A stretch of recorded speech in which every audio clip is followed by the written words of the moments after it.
मैंने कहा कि इच्छाओं को एक डायरी पे लिखो। आप यहाँ आए क्यों हो? क्यों इस शरीर के अंदर आए हो?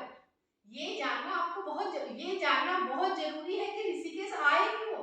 मान लो आप ध्यान करने के लिए आए हो आश्रम में और वहाँ घूम-फिर करके यारी दोस्ती निभा के सब कुछ करके और वापस लौट के आ गए, तो आपने उद्देश्य पूरा नहीं किया। फिर जाओगे उसी काम के लिए। इसीलिए मनुष्य जीवन में बार-बार आते रहोगे, बार-बार आते रहोगे। जब तक कि जिस चीज के लिए आपने जन्म लिया है उस इच्छा को अगर पूरा नहीं करोगे तो इसी चक्र में फंसते रहोगे। अब हम क्या करते हैं, जब हम इस शरीर में आए इच्छा की पूर्ति के लिए यहाँ आए, तो हम जिस इच्छा के लिए यहाँ आए हैं उसे ना पूरा करके अब हम देखो समाज, रिश्तेदार, पड़ोसी और भी बहुत सारी व्यवस्थाएं मिलके हमारे ऊपर नई नई इच्छाएं थोप देते हैं।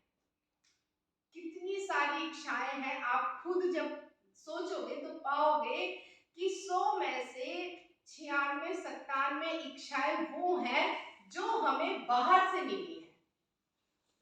उनके बच्चे इंजीनियरिंग कर रहे हैं, तुम भी इंजीनियरिंग करो।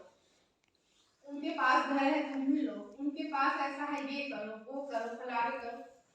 लड़की हो ऐसे करो, आदमी हो ये देखोगे 100 में से 95-96 इच्छाएं हमारी दूसरों ने थोपी है।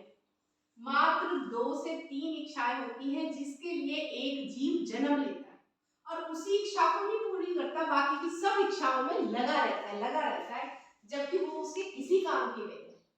अब जब हम इस शरीर में आने के बाद हमें पता चला कि हमारी ये इच्छा है, तो हम सबसे पहले उन्हें पूरा करेंगे ना। अब देखो अज्ञानता में होता क्या है, अज्ञानता में हम कहते हैं ये हमारा पति, ये हमारे बच्चे, ये हमारे सगे, ये हमारे संबंधी। ये इतनी बड़ी अज्ञानता है, जैसे आप ऋषिकेश पहुंच के आप बराबर वाले से कहो कि अब मैं जा रहा हूँ, तू भी मेरे साथ चल। भाई वो क्यों जाएगा तुम्हारे साथ? तो अपनी यात्रा पे। या आप गंगा स्नान में गए, वहां जितने गंगा स्नान करने वाले आए, तुम सब मेरे दोस्त हो, सब मेरा परिवार, सब मेरे रिश्ते, अब मेरे साथ चलो। वो क्यों जाएगा तुम्हारे साथ?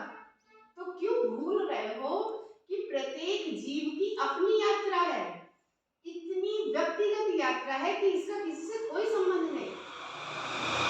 कितनी बार आप ऋषिकेश जाओगे, कितनी बार आपको कितने लोग मिलेंगे, होटल में, रास्ते में, सड़क पे, दुकान पे, कितने मिलेंगे? आप 10 बार जाओगे, 10 बार नए मिलेंगे। उसी तरह से जितनी बार जन्म लोगे उतनी बार आपको माँ बाप मिल रहे हैं, उतनी बार आपको संबंधी मिल रहे हैं, रिश्तेदार मिल रहे हैं, बच्चे मिल रहे हैं। तो इतना मोह किस लिए? इसलिए इतना मोह क्यों किसी चीज के पीछे? आप वो काम करो ना जिस काम के लिए आप आए हो, उसमें पहले लगो ना। हाँ, एक जीव को दूसरे जीव की सहायता करनी चाहिए, लेकिन उसके ऊपर उसे बंधन नहीं थोप देने चाहिए, उसे बांध नहीं देना चाहिए कि तुम में हमारे बच्चे हो तो अब तुम वही करोगे जो हम कह रहे हैं, या तुम हमारे संबंधी हो तो तुम वही करो। उसको अपनी यात्रा पे रहने दीजिए, उसकी अपनी यात्रा है, वो जैसे चल रहा है वो अपने लिए आए हैं, तुम अपने पे ध्यान दो, तुम्हें क्या करना है।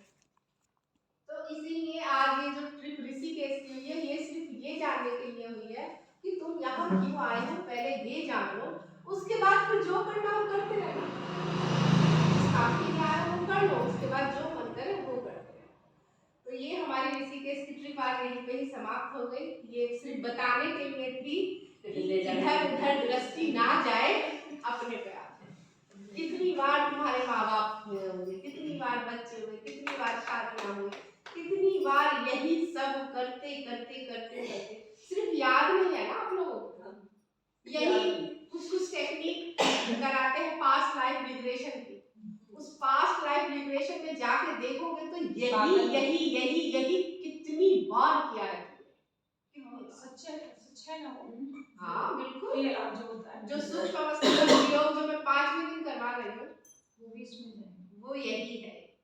इसीलिए मैंने कहा कि शारीरिक और मानसिक तौर पे आपका स्वस्थ होना जरूरी है, ये देखने के लिए कि ये जो कर रहे हो ये कितनी बार कर चुके हैं, कितनी बार इस